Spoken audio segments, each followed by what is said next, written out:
तर फडणवीस बारामतीमधील भाजप प्रमुख पदाधिकाऱ्यांची बैठक घेणार आहेत। हर्षवर्धन पाटलांच्या इंदापुरातल्या निवासस्थानी ही बैठक होणार आहे। कार्यकर्ता मेळाव्याच्या आधी देवेंद्र फडणवीस ही बैठक घेणार आहेत। बैठकीत फडणवीस भाजप पदाधिकाऱ्यांना काही महत्त्वाच्या सूचनाही देणार आहेत। आपले प्रतिनिधी योगेश बोरसे सध्या आपल्या सोबत आहेत। योगेश, काय अधिक माहिती आहे?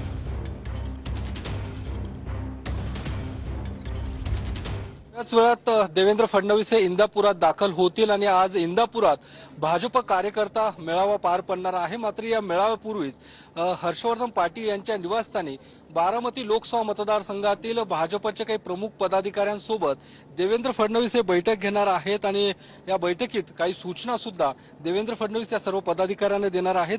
हर्षवर्धन पाटील आता आपल्या सोबत आहेत।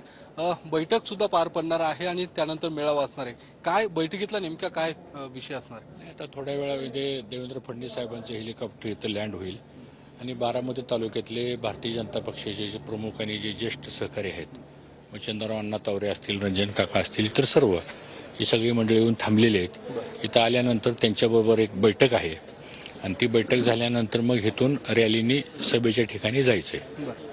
मेळावा सुद्धा पार पडणार आहे। जी काही नाराजी एकूण भाजप कार्यकर्त्यांमध्ये, तुम्ही सुद्धा सातत्याने या सगळ्या संदर्भात भूमिका मांडली होती देवेंद्र फडणवीसांसमोर, काय आज भूमिका स्पष्ट होईल या सगळ्या मेळाव्याच्या माध्यमातून? नाही, नाराजी हा विषय नव्हता, समस्या हा विषय होता आणि अडीअडचणी हा विषय होता। आता समस्या आणि अडीअडचणी जी आहेत त्या महायुतीमधल्याच सरकारच्या माध्यमातून कार्यकर्त्यांच्या ज्या भावना आहेत त्या सगळ्या भावना आम्ही त्यांच्यासमोर 2-3 बैठकीमध्ये मांडलेल्या आहेत।